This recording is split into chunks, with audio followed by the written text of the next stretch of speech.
everybody. Welcome to Women in Public Safety podcast. I'm your host, Harriet Westmore. This is a podcast where we discuss the challenges or triumphs for women, not necessarily all women, but mostly women who work in various public safety sectors or professions. Today is going to be an interesting show, and I think I've talked about it a little bit in previous episodes, but I want to kind of give it more of a personal touch because I had the privilege to attend a webinar, well, not a webinar, but actually a gathering in my local community. My first cousin, he's a emergency coordinator for one of our community partners here, and it's called Let's Get Real. So shout out to Let's Get Real.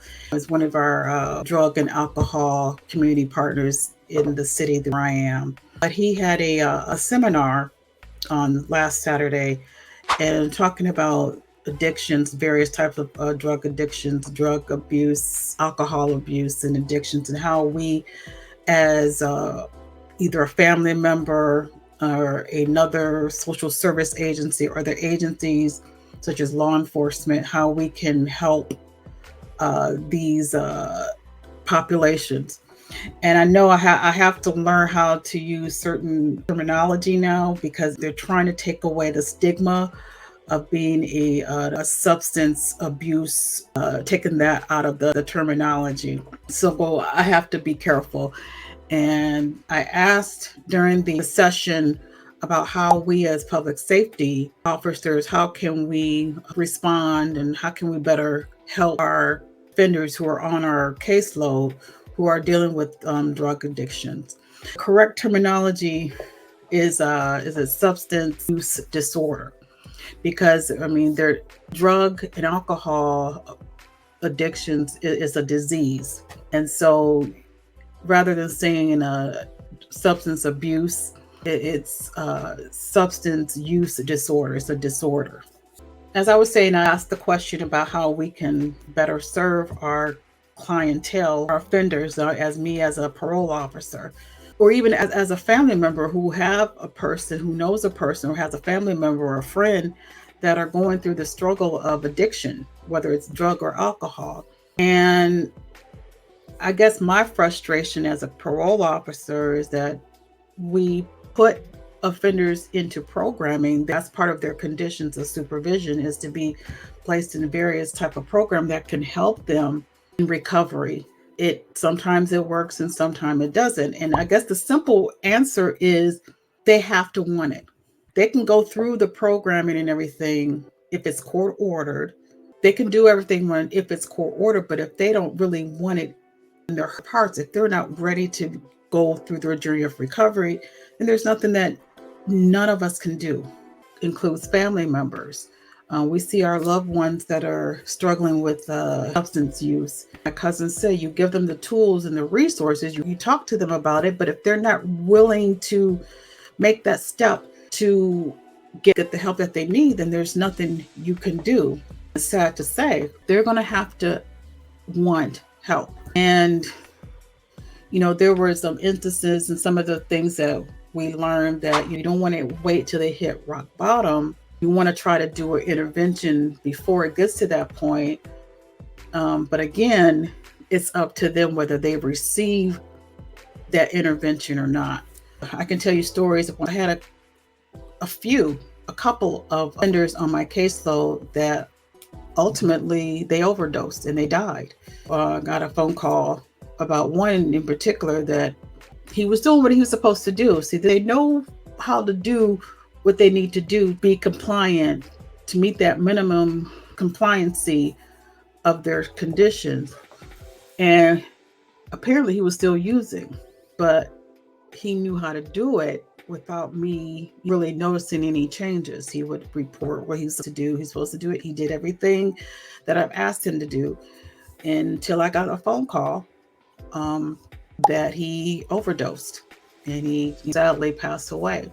So again, services are there, support systems are there, but if they're not ready to get that help, and really want that help, because it's a struggle.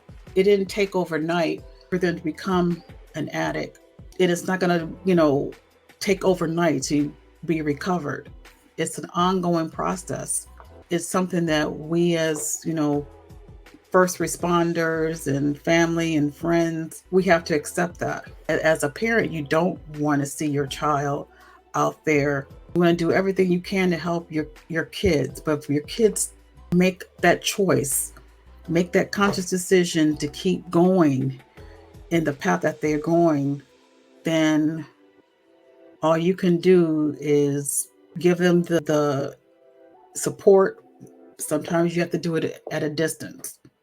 And I know there was instances where families have said that particular loved one, they couldn't come back to the house. Because if you're going to do that, you are no longer welcome in the house. Because a lot of them, their minds are just so messed up. They're just waiting on that fix.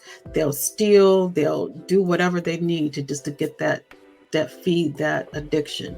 And they will take from their own mother. They'll take them from their brother. It doesn't matter. And so family have to come to the conclusion, you can't come back here. And then all the while you're worried about, you're getting that phone call that's saying that come identify your loved one's body because they either overdosed or something happened to where another way of them being unalive.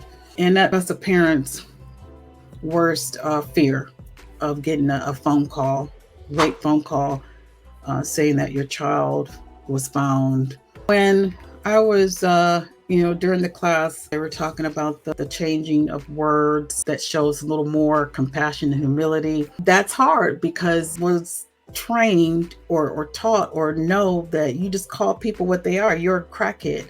You're a drug addict.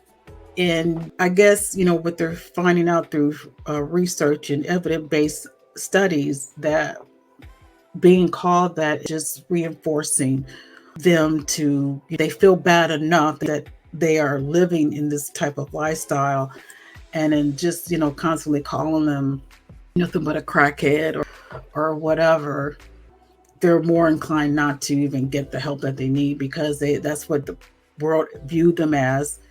And it's more of a cognitive behavioral thing. If you change the way to think, change it as what it is it's a disease, it's a disorder, it's a disease, they're more apt to maybe make that conscious decision to get help for that disease or disorder. But it's an ongoing process, and I can't take it personal as an officer when I feel like one of my offenders have failed and have relapsed, because you're going to relapse. That's part of recovery, is relapsing. And I just have to have a little more patience, a little more compassion, because it's a struggle for them to change that lifestyle. It's real easy for someone like myself or anybody who hasn't gone through addiction to say, you just get the help that you need and just stop, because you're hurting everybody around you. And and in their mind, they're not thinking, well, I'm just hurting myself. I'm not hurting, my kids. I gave my kids up because of what I'm doing. So I'm doing, at least I love my kids enough that I know I didn't want my kids to see me in this state of mind. You're not just hurting yourself, you're hurting those around you. And I think, after going through recovery, you realize that you're not just hurting yourself, you're hurting your loved ones, your family, you're hurting the community. So I just wanted to just kind of recap what I've learned. And it was a very eye-opener. It was a very interesting webinar, or I keep saying webinar. It wasn't on the web, it was in person. So forgive me for the seminar.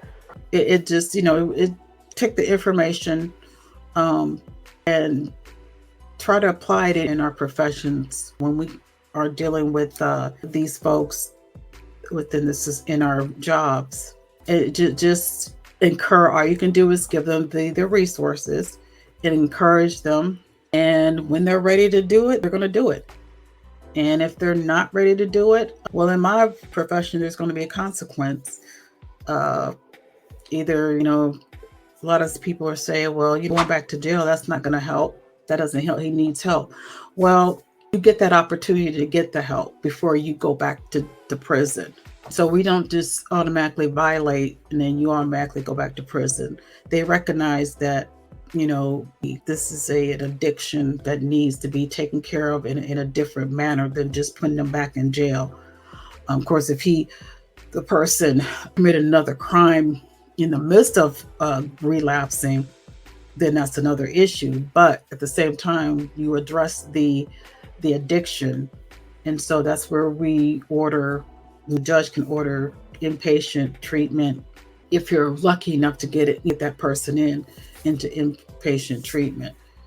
And I've have a few people on my caseload that have committed a crime. They have committed and have relapsed and went back out in the streets as being we relapsed and started using again.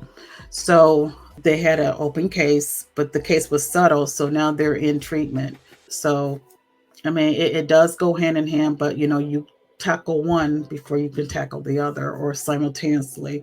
Either be placed on probation on the condition that you go into treatment, and then they'll come back and revisit the aspect of the offense.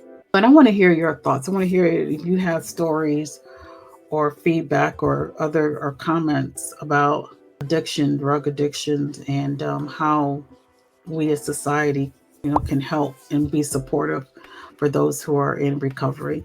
If you have a story that you would like for me to talk about, you can please email me at publicsafetybywomen@gmail.com, and or you can go on Facebook and look up and be a part of the group of Women in Public Safety and leave a comment there. All right, you guys take care, and I will talk with you next week. Bye.